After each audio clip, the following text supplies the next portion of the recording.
What's up, Mailing Crew? So I just started watching Friday Night Lights, the TV show, and I'm hoping producer Dave is here to get another Texas perspective between the three of you. But I'm having a really hard time believing that people can be this psycho towards high schoolers as grown adults. Can you guys just give me some insight on real life Texas high school football? If it's really that intense, or if that's kind of exaggerated a little bit. Um, I'll hang up and listen. All right, before I let Dave run with this one, I obviously I went to high school in Texas, but I went to high school in Austin, which is a little bit different. And my high school football team was just really, really bad, like real bad.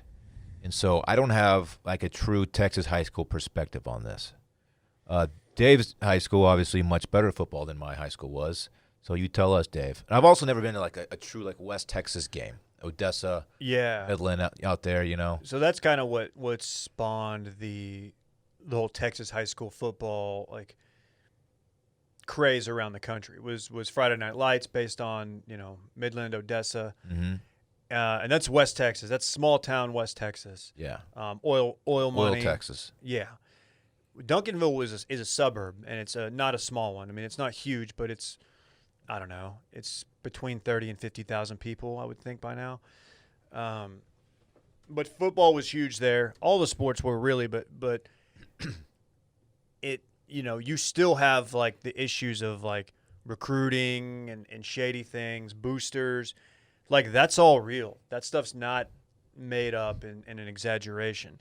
And like for a lot of these small towns in Texas, 2A, 1A, 3A, they've got these stadiums and they're full every Friday night, and it's probably the highlight of the week for that town.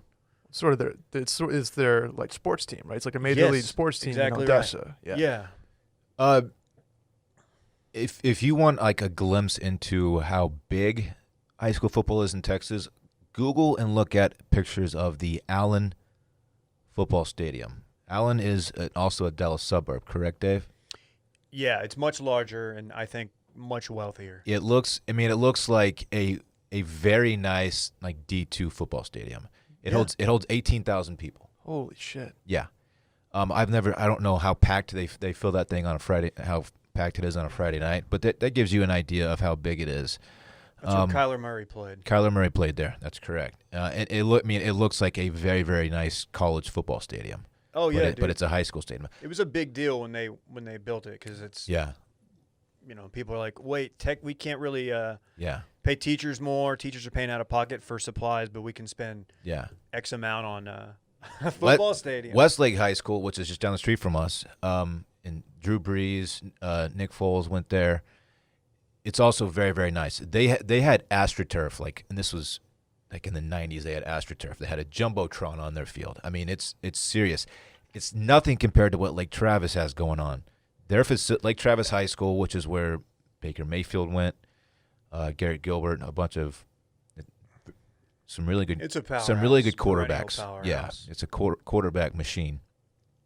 Their facilities are like D1 programs status. I mean, they have an indoor practice facility, high school, and this is a public high school too. It's nuts. That was my question. Is that upstate New York high school football, as you can imagine, is not this level, but they do have some very good private school teams. Yeah, they're the ones that recruit and the ones that bring people in. Does Texas have much of a scene for that? No, not like that. All the powerhouse programs are all public schools. And what they do is you can fake your address, or they have you move, they put an apartment in the district. I don't know how much of that actually goes on. Okay. Surely there are cases scattered around where people actually do that. Mm-hmm. But there are creative ways of getting players to go to your school. Kyler Murray, he didn't live in Allen. Really? He went to, it was either Louisville or Capel, one of those schools, and then went to Allen. Really? For probably, I guess you can do like an academic transfer or something. And there's, I don't want to say it's open enrollment. I can't remember what the term is, but it happens. And Duncanville is like a girls basketball powerhouse. And last year, right before the playoffs, their head coach resigned, and she'd been there forever. And it was because a parent, basically exposed her because her daughter wasn't getting playing time for recruiting her and bringing her in against the UIL rules, and she just resigned. Yeah. So that happens in high school, basketball. girls basketball, and it definitely happens in football, boys basketball too.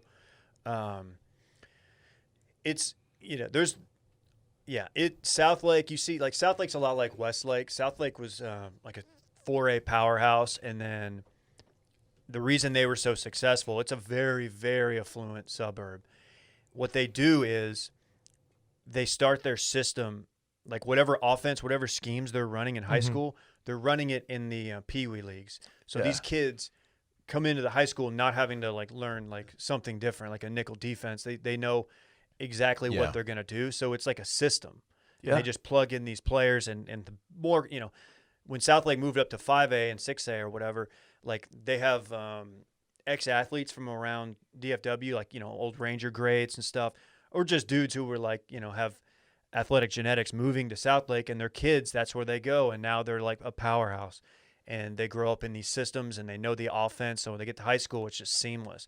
And a lot of other schools, like I know Duncanville struggled with that, like their Pee Wee leagues. I never played Pee Wee football, but I know that it was just running the ball. They never had any kind of passing offense.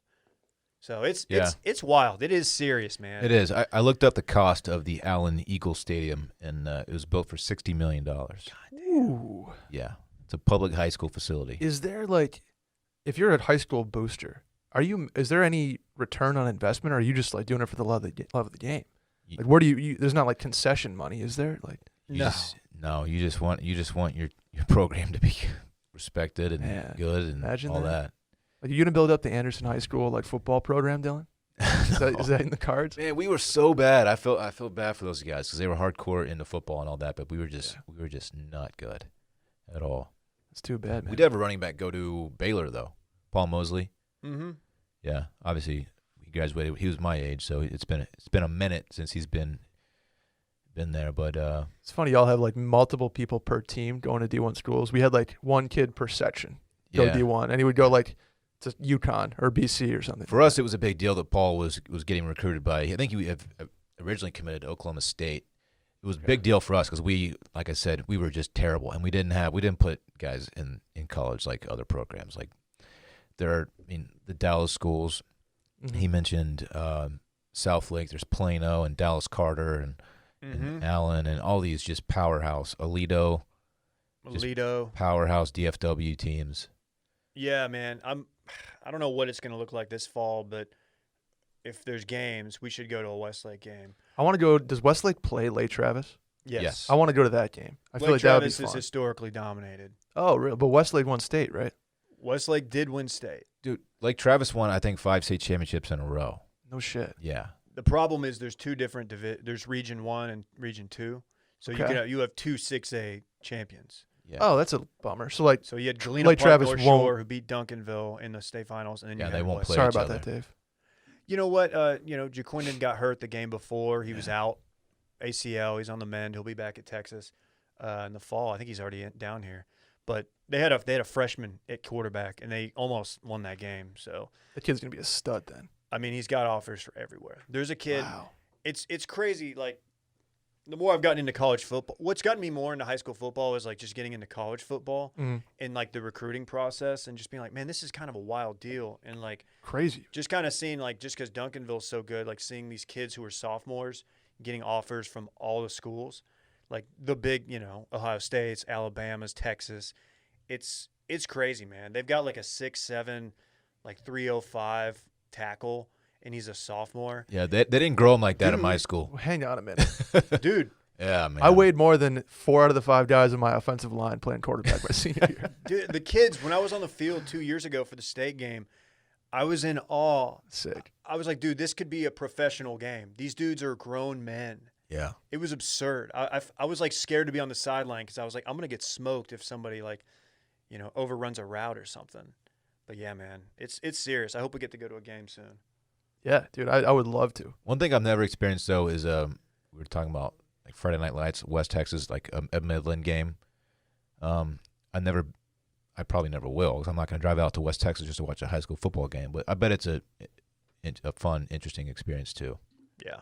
Does like the Permian airport like fill up with PJs before Odessa Permian game. There's not that much money being thrown around out Yeah. there. There should. There's not PJ money. I mean, there are rich old people out there for sure, but yeah, I watched Midland play Westlake High School for the state championship here in Austin. I think it was like 1999. It was Cedric Benson. He played for Midland Lee. They And, played DKR. They did. That's right. Yeah. And on Westlake's team, they had Houston Street, and also Eric Winston was the tight end for that Midland Lee team, who had an Okay. NFL They beat career. Duncanville in the first round that year, and it was man amongst boys. Yeah. For Cedric Benson was unstoppable. He was unstoppable. He was just running little white kids over on the Westlake team. It was really funny to watch. My buddy was on that Duncanville team, and he was a tackle, or he's like a defensive end, and he had to go up against Eric Winston.